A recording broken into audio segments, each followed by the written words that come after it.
All right, I am home for the weekend and it feels so nice. I can't remember if I already said this, but I was hired to help out in this home renovation for someone that lives in a town south from here.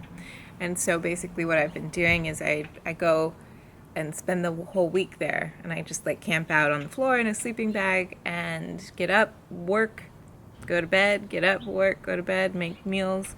And I've been doing things like ripping up carpet, painting, mudding the ceiling because it used to be like a popcorn ceiling and that all had to be scraped and refinished.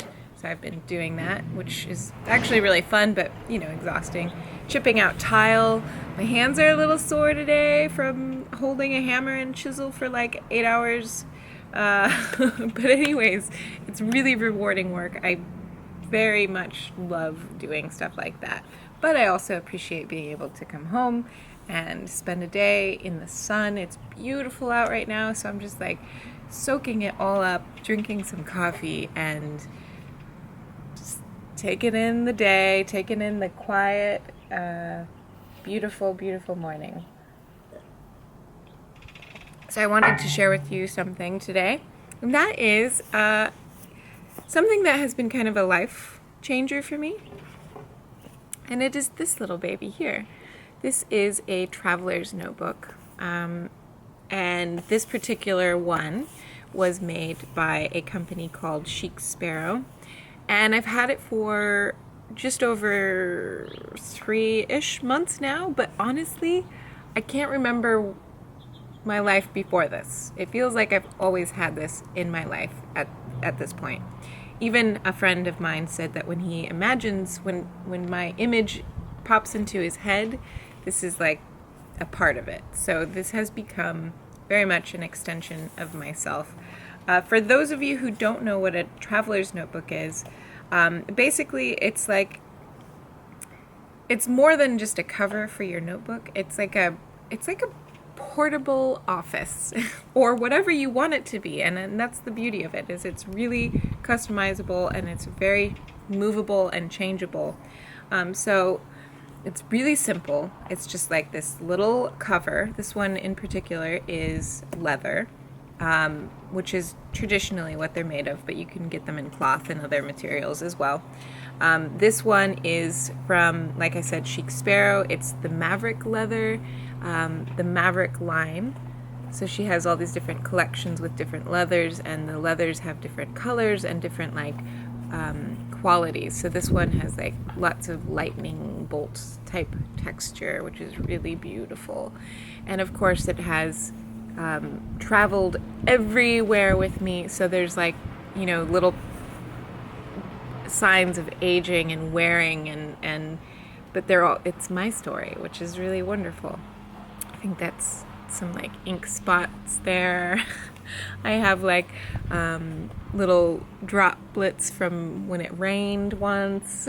Just little special things like that. So it's cover, it holds together, and then on the inside, by the way, sorry, I get distracted. It's a A5 size Deluxe. It used to have a pen loop, but I actually shaved it off because the pen loop was great. I actually really liked it, but traditionally I had been traveling with vintage fountain pens, and they were just a little too vulnerable out there. But the beauty of a traveler's notebook is it has these elastics in the binding. And so they're just these little strips of elastics that run through, depending on the journal you get. There's this one has 3 elastics, 4 elastics, and then you put things in them. But you can actually, even though you're not limited to just 4 notebooks, you could actually do this thing called piggybacking, but I'll let you do that research on your own, and you can fill it up with a lot more stuff. Some people get these really chunky notebooks, but the nice thing about it is that you can take things in and out, rearrange it however that's something that suits your needs and your lifestyle as best as possible.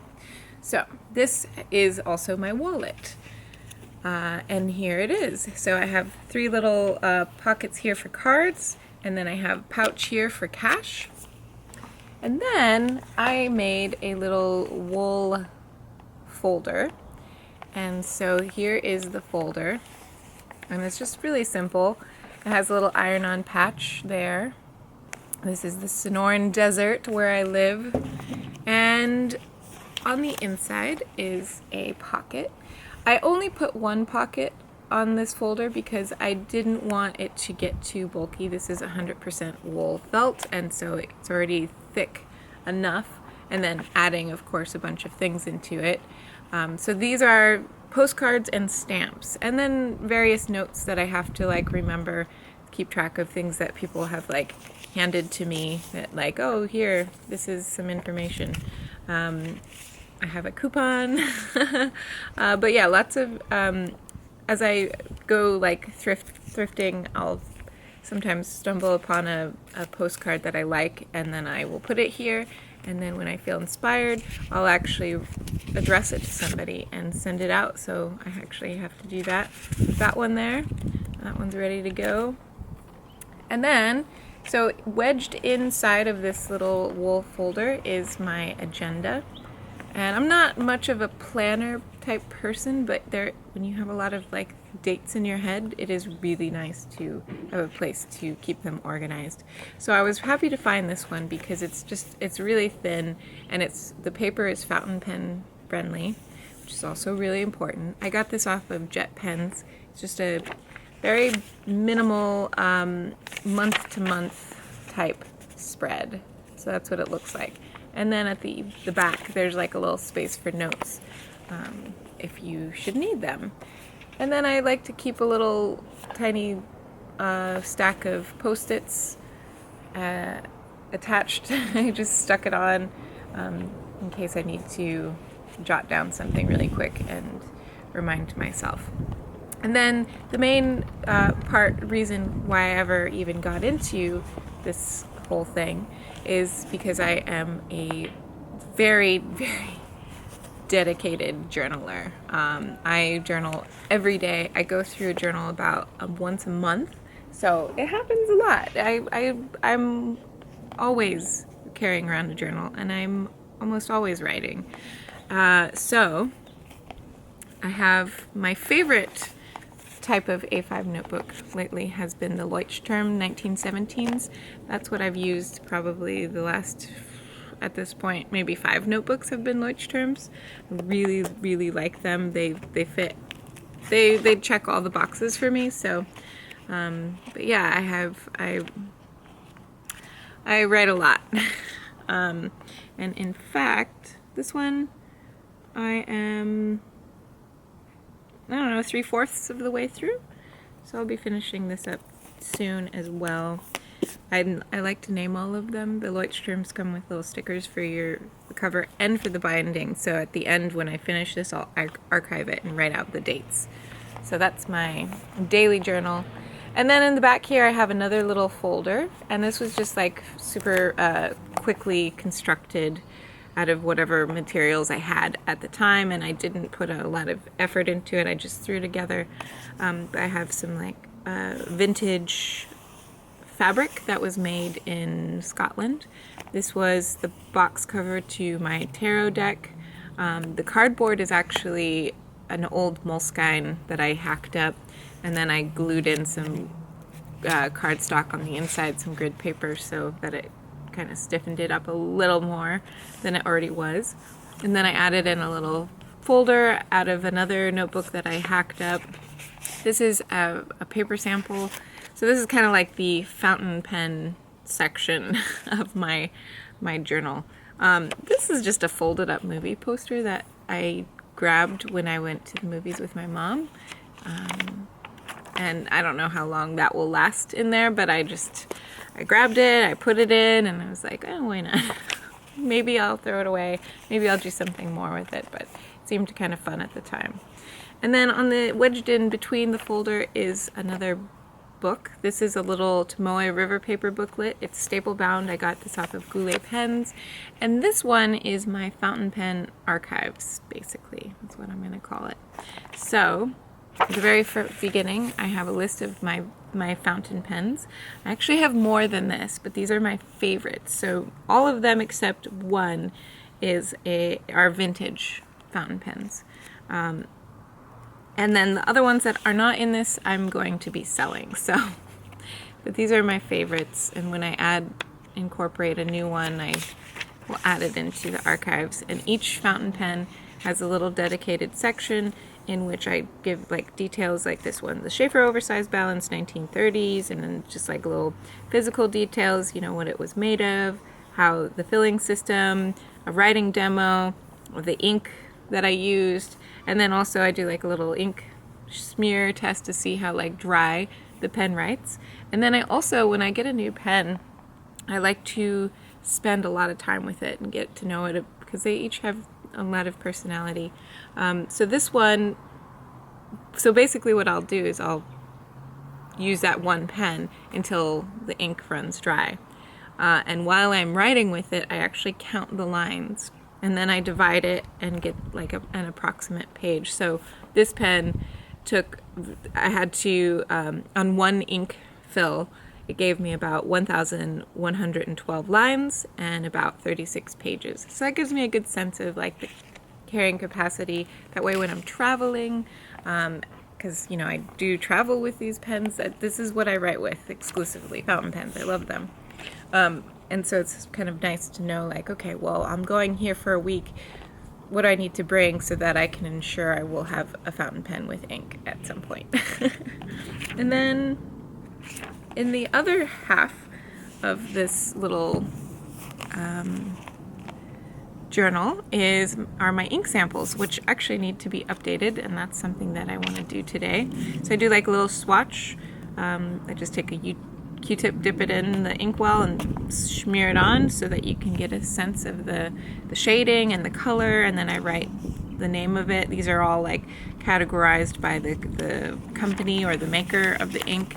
And then I also have I do like little color blocks like that.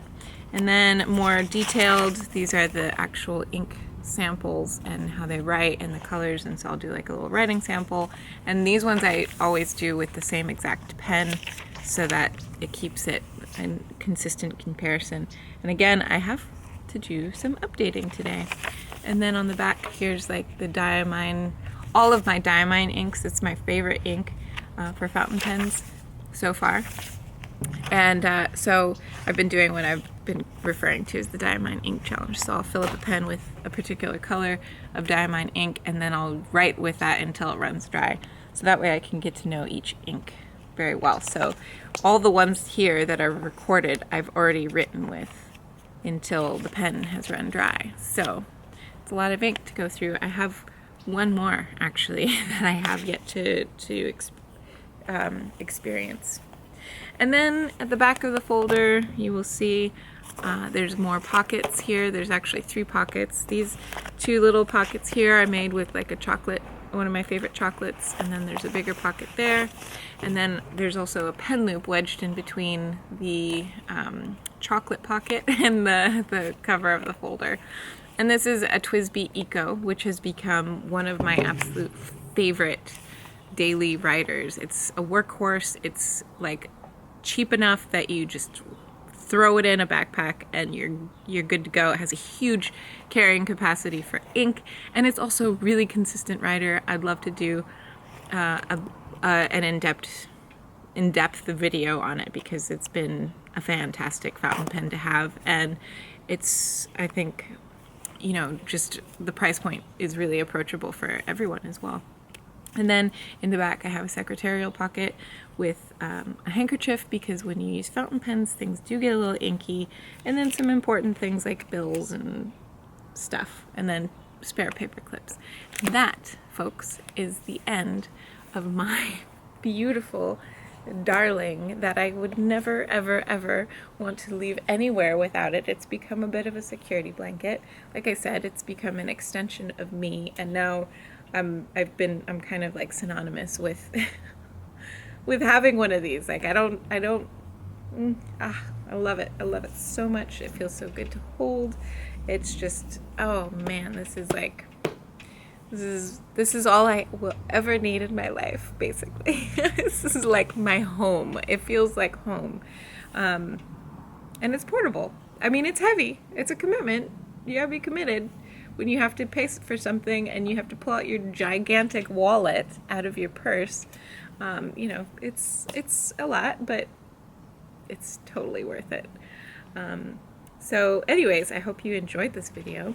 If you have any questions on Chic Sparrow or Traveler's Notebook or pens, if there's something you'd like to see, I'd like to do more pen videos and show you some of my collections, because they're really special. Fountain pens are really special, and they all have like very special personalities, and they are very individual. And no two fountain pen is alike, at least with the vintage ones. The vintage ones are very, they're super individual. So anyways, thank you guys for watching. Happy practicing, and I will talk to you soon.